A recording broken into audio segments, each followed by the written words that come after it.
Hello students and welcome to the chemistry class. आज हम reactions of pyrrole की series में कुछ और रिएक्शंस पढ़ेंगे। तो आज जो हम रिएक्शन अपनी स्क्रीन पे देख रहे हैं दैट इज़ डायज़ो कपलिंग या कपलिंग रिएक्शन, या आप इसे युग्मन अभिक्रिया के नाम से भी पुकारते हैं। This reaction is not found in benzene. देखिए, बेंजीन भी एरोमेटिक कंपाउंड है और पायरॉल भी एरोमेटिक कंपाउंड है। आपको ये मालूम है कि जो पायरॉल की जो रिएक्टिविटी या अभिक्रियाशीलता है वो बेंजीन से बहुत ज़्यादा अधिक है। इसीलिए जो कपलिंग रिएक्शन है बेंजीन डायज़ोनियम क्लोराइड के साथ, AR का मतलब है C6H5, C6H5 न लिखकर AR लिखा गया है और ये डायज़ोनियम सॉल्ट है। तो बेंजीन जो है C6H5N double bond NCl benzene diazonium chloride के साथ इस तरह का कपलिंग रिएक्शन नहीं दिखाता है जो कि पायरॉल दिखाता है। ये जो क्वेश्चन है वो कंपैरेटिव स्टेटमेंट में कॉम्पिटिटिव एग्जाम्स में पूछा जाता है, इस बात का ध्यान में रखिएगा। और देखिए कि किस तरह से ये रिएक्शन हो रही है। दूसरे कार्बन पर सोडियम एसीटेट और इथेनॉल के प्रेजेंस में दूसरे कार्बन पर सब्स्टिट्यूशन हुआ, प्रतिस्थापन हुआ और 2 पायरॉल मिला। दूसरे कार्बन पर यहाँ पर बॉन्ड लगा के N2AR, मतलब कार्बन के साथ single bond N, double bond N, single bond C6H5, ये N2AR लगा हुआ है। उस जगह की कमी की वजह से इसको इस तरह से शॉर्ट में दिखाया गया है। अदरवाइज़ आप इसको इस तरह से, ये जैसे ग्रुप लगा हुआ है उसको यहाँ पर आप लिख सकते हैं। तो ये मिला 2 पायरॉल। ये अभिक्रिया जो है फर्दर अगर ये जो रिएजेंट है वो ज़्यादा मात्रा में हो तो फिर फर्दर या फिर ज़्यादा टाइम के लिए या थोड़ा सा टेम्परेचर ज़्यादा बढ़ा जाए, फेवरेबल रिएक्शन कंडीशन हो तो 2 and 5 दोनों पर ही इस तरह से कपलिंग रिएक्शन हो सकती है। जैसे कि आप स्क्रीन पे देख रहे हैं 2,5 bis एज़ापायरॉल हमें मिला। This is carbon number 2 and this is carbon number 5 और नाइट्रोजन जो कार्बन नंबर 1 हुआ। एल्काइलेशन है next reaction. Pyrrole doesn't react with CH3I below 100 degree centigrade. Pyrrole जो है मिथाइल आयोडाइड के साथ 100 डिग्री टेम्परेचर के नीचे रिएक्ट नहीं करता। और it is not possible to prepare mono alkyl pyrrole. Pyrrole से mono alkyl pyrrole methyl iodide के द्वारा बनाया जाना संभव नहीं होता है, क्योंकि फर्दर रिएक्शन हो जाता है, सीरीज़ ऑफ रिएक्शंस होते हैं और पॉलीमरिक और पॉली एल्काइल डेरिवेटिव्स पायरॉल के प्राप्त होते हैं। आइए देखें कैसे। Above 150 degrees centigrade, a series of reactions occur to yield a complex mixture of polymeric material and polyalkylated pyrrole। 150 degree के ऊपर अगर टेम्परेचर रखा जाए तो मिथाइल आयोडाइड के साथ अ सीरीज़ ऑफ रिएक्शंस के क्रम या सीरीज़ बहुत सारे रिएक्शंस की श्रृंखला होती है और पॉलीमरिक मटेरियल हमें उत्पाद के रूप में प्राप्त होता है और इसके साथ पॉली एल्काइलेटेड पायरॉल भी हमें प्राप्त होता है। किस तरह से वो देखें, ये रहा पायरॉल और पायरॉल के साथ हमने मिथाइल आयोडाइड का रिएक्शन करा। 150 डिग्री सेंटीग्रेड से ऊपर का टेम्परेचर है और ये देखिए दूसरे कार्बन पर, मतलब पायरॉल के दूसरे रिंग के दूसरे कार्बन पर CH3+ का आक्रमण हुआ है। यहाँ जो इलेक्ट्रोफाइल है वो CH3+ है और इस तरह से एक इंटरमीडिएट हमको मिलता है जिसमें कभी तो नाइट्रोजन के ऊपर और कभी तो रिंग के कार्बन के ऊपर प्लस चार्ज होता है। आपको इसके जो दूसरे रेजोनेटिंग स्ट्रक्चर्स हैं, इससे पहले के वीडियोस में हमने इलेक्ट्रोफिलिक सब्स्टिट्यूशन ऑन पायरॉल या electrophilic substitution on heterocyclic compound में जब के वीडियोस में स्टडी मटेरियल देखा था, उसमें इसके रेजोनेटिंग स्ट्रक्चर्स खूब बने हुए हैं। दोबारा इसमें मैंने एक्सप्लेन नहीं किया है, तो आप उससे जब अपना नोट्स बनाएं तो उसमें से इसको ऐड करें। अब इसके रेजोनेटिंग स्ट्रक्चर्स को ऐड करें अपने नोट्स में। अब देखिए, ये जो कार्बन हाइड्रोजन बॉन्ड के इलेक्ट्रॉन्स हैं वो रिंग में वापस जाएंगे। ये पाई इलेक्ट्रॉन्स यहाँ इन कार्बन के बीच में शिफ्ट हुआ और ये पाई इलेक्ट्रॉन्स जो है वो नाइट्रोजन ने एक इलेक्ट्रॉन पेयर ले लिया और ये न्यूट्रल नाइट्रोजन में कन्वर्ट हो गया, जिसके ऊपर कोई आवेश इस वक्त नहीं है और लोन पेयर ऑफ इलेक्ट्रॉन्स इसके ऊपर हैं। कार्बन हाइड्रोजन बंध के इलेक्ट्रॉन शिफ्ट होने से कार्बन हाइड्रोजन बॉन्ड टूट जाता है और हाइड्रोजन एज H+ निकल कर आ जाता है। ये जो 2-मिथाइल पायरॉल, दिस इज़ 2-मिथाइल पायरॉल, इसका नाम लिख लीजिएगा। 2-मिथाइल पायरॉल जो बना है वो पॉलीमराइज भी हो जाता है और इसका मिलकर भी पॉलीमराइजेशन होता है। इस जो इंटरमीडिएट है, इस तरह से जो दूसरे कैटायनिक इंटरमीडिएट मिले वो आपस में रिएक्ट करके पॉलीमरिक सब्सटेंस एक देते हैं और इसी वजह से ये जो स्क्वायर ब्रैकेट के बाहर ये छोटा सा n लिखा हुआ है, वो इसको n को आप इधर भी लिख सकते हैं इस जगह पे थोड़ा सा और खिसका के जब अपने नोट्स बनाएं। तो उसका मतलब ये जो मोनो अल्काइल पायरॉल है, इसके जो ये इंटरमीडिएट्स बनेंगे वो आपस में जुड़ के श्रृंखला पॉलीमर की बना लेते हैं। अगर मिथाइल आयोडाइड की मात्रा ज़्यादा है या ज़्यादा समय तक रिएक्शन किया गया है, टेम्परेचर को हाई रखा गया है 150 डिग्री या 150 डिग्री सेंटीग्रेड से ऊपर, ऐसी स्थिति में इस तरह से 6 मिथाइल ग्रुप भी पायरॉल के कार्बन पर और नाइट्रोजन पर आकर जुड़ सकते हैं। आप देख सकते हैं कि पॉलीअल्काइलेटेड एक डेरिवेटिव पायरॉल का हमें प्राप्त हुआ। तो यहाँ पर नाइट्रोजन के ऊपर भी Me और नाइट्रोजन जो है यहाँ पर क्वाटरनरी नाइट्रोजन में परिवर्तित या ट्रांसफॉर्म हो गया है। यहाँ जो Me लिखा हुआ है, Me स्टैंड्स फॉर मिथाइल। देखिए Me = CH3। आइए देखते हैं नेक्स्ट रिएक्शन।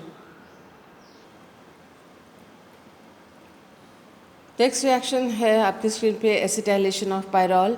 देखिए 100 डिग्री सेंटीग्रेड के नीचे कोई रिएक्शन नहीं होती है पायरॉल के साथ। No reaction below 100 degree centigrade. ये पायरॉल रहा, इसका एसिटाइल क्लोराइड CH3COCl और लुईस एसिड कैटलिस्ट के प्रेजेंस में एसिटाइलेशन किया गया है, या इसकी जगह पे हम एसिटिक एनहाइड्राइड और BF3 कैटलिस्ट भी ले सकते हैं। दोनों ही स्थिति में 2-एसिटाइल पायरॉल अपने को प्रोडक्ट के रूप में मिलेगा। यहाँ देखें कि ये अगर एसिटिक सोडियम एसिटेट जो है वो कैटलिस्ट के साथ एसिटिक एनहाइड्राइड के साथ 100 डिग्री सेंटीग्रेड पर एसिटाइलेशन किया गया तो CH3COOH एसिटिक एसिड जो है वो बाई प्रोडक्ट के रूप में निकल जाएगा और इसी तरह से N-एसिटाइल पायरॉल मिलेगा। एग्जामिनेशन में ये चीज़ ध्यान रखने की है, स्पेशली जो कॉम्पिटिटिव एग्ज़ाम्स होते हैं उसमें अगर एसिटिक एनहाइड्राइड को सोडियम एसिटेट के साथ दिया गया है तो होगा N-एसिटाइलेशन, और एसिटिक एनहाइड्राइड के साथ SnCl4 लिया गया है तो ये होगा C-एसाइलेशन, इस कार्बन पर COCH3। एसिटाइलेशन है ये। एसिटाइलेशन एक एसाइलेशन रिएक्शन भी है, क्योंकि एसाइल ग्रुप हम तब कहते हैं जब CH3 के जगह पे R ग्रुप कोई भी अल्काइल ग्रुप लगा हुआ हो तो RCO ग्रुप को एसाइल ग्रुप कहा जाता है। तो इस तरह से आप देख रहे हैं कि रिएजेंट के चेंज करने पर यहाँ पर एसिटाइलेशन हुआ और यहाँ पर C-एसिटाइलेशन हुआ, या इसी तरह से आप देखें कि यहाँ पर जो है एसिटिक एनहाइड्राइड BF3 के साथ ये जो हो गया C-एसिटाइलेशन हुआ, लेकिन सोडियम एसिटेट के साथ N-एसिटाइलेशन हुआ है, N-एसिटाइल पायरॉल मिला है। ये ध्यान देने वाली बात है। देखिए इंक्रीज्ड एल्काइलेशन हेल्प्स एसाइलेशन। यदि पायरॉल रिंग के ऊपर एल्काइल ग्रुप्स लगे हुए हों तो वो एसाइलेशन अभिक्रिया या एसिटाइलेशन अभिक्रिया को हेल्प करते हैं और यानी ज़्यादा आसानी से एसिटाइलेशन होता है। देखें कि यहाँ पर फॉर एग्ज़ाम्पल 2,3,4 ट्राईमिथाइल पायरॉल, देखिए 2,3,4 trimethyl pyrrole yields five acetyl derivative on refluxing with acetic acid. जैसे यहाँ पर कोई दूसरा अपने को कैटलिस्ट की ज़रूरत नहीं है, सिर्फ 2,3,4 ट्राईमिथाइल पायरॉल लिया, क्योंकि इस पायरॉल ग्रुप में एल्काइल ग्रुप्स हैं जो इलेक्ट्रॉन्स की अधिकता को इसमें बढ़ा रहे हैं, इलेक्ट्रॉन्स के कंसंट्रेशन को बढ़ा रहे हैं रिंग के अंदर, और सिर्फ एसिटिक एसिड के साथ ही अगर रिफ्लेक्स कर लिया जाए, गर्म कर लिया जाए, रिएक्ट करवा लिया जाए तो 5-एसिटाइल 5th कार्बन पर C-एसाइलेशन हो सक रहा है बिना किसी स्पेशल रिएजेंट के या कैटलिस्ट के। नेक्स्ट रिएक्शन देख रहे हैं हम गैटरमैन रिएक्शन। ये फॉर्माइलेशन रिएक्शन है और जो क्या कहते हैं फिनॉल वगैरह हैं वो भी गैटरमैन रिएक्शन दिखाते हैं। इस बात का आप ध्यान रखिएगा। आपको पहले भी ये बताया गया है कि पायरॉल जो है वो इतना रिएक्टिव है कि कभी कभी ये फिनॉल के जैसे इसकी रिएक्टिविटी होती है। तो formylation that is introduction of CHO group in the ring. तो गैटरमैन फॉर्माइलेशन नाम से भी इस रिएक्शन को जाना जाता है या गैटरमैन रिएक्शन से भी इसको जाना जाता है, इस नाम से भी।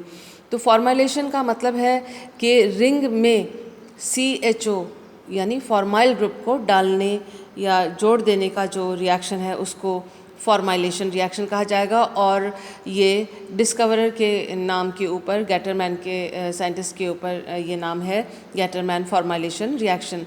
This reaction is shown by heterocyclic compounds and also by highly activated phenols.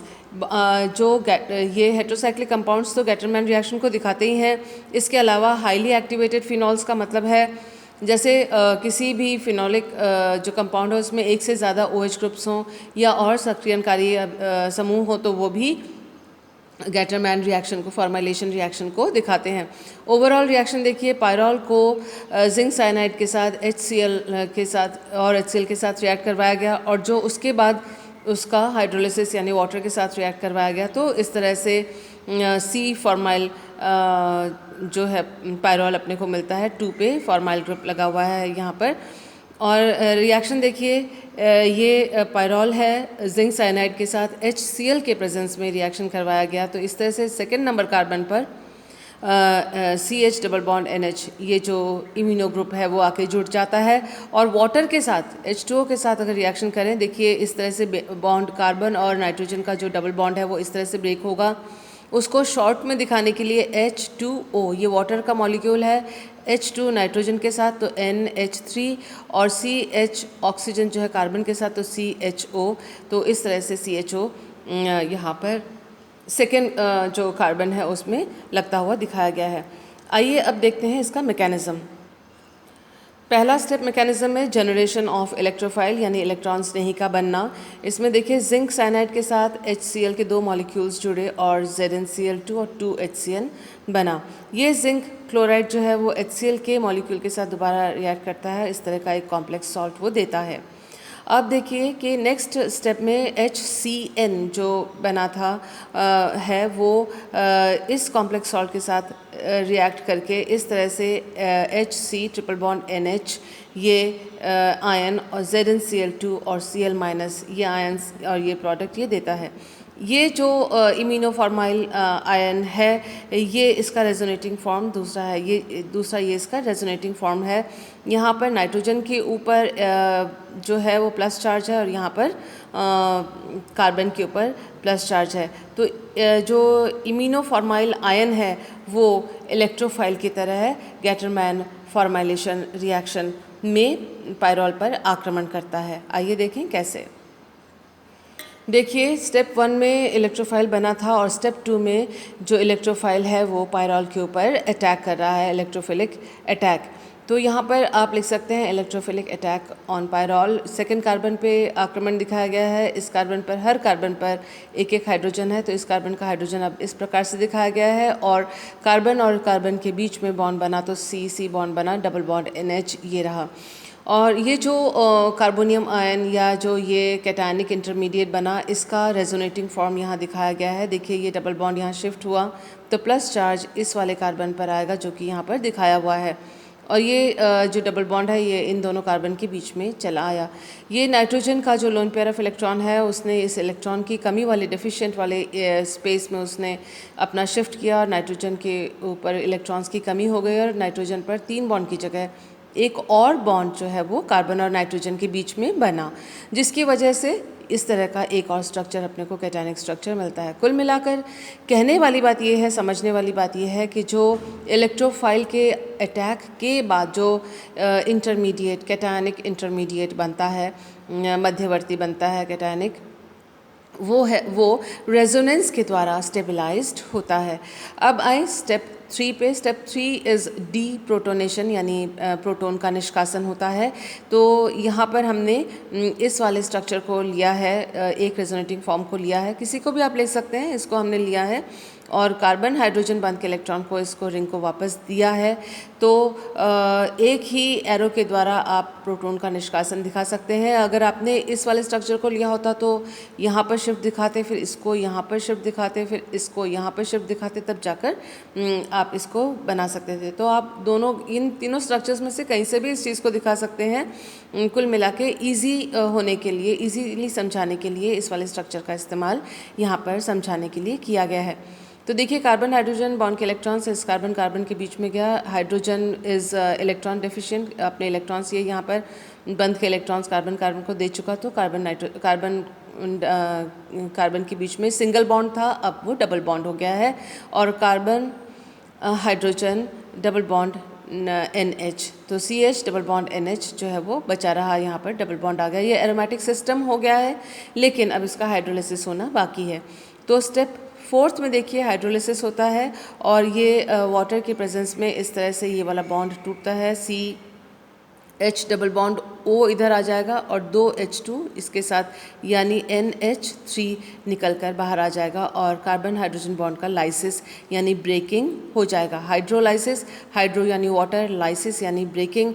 तो पानी के द्वारा, जल के द्वारा ये बॉन्ड ब्रेकिंग हुआ और इस तरह से 2-फॉर्माइल पायरॉल उत्पाद के रूप में प्राप्त हुआ। तो आज की वीडियो में इतना ही। उम्मीद है मुझे कि आपको रिएक्शंस सारे समझ में आए होंगे। इस स्टडी मटेरियल से संबंधित अगर कोई प्रॉब्लम है तो आप मुझे पर्सनली कांटेक्ट कर सकते हैं। Thank you for being with me.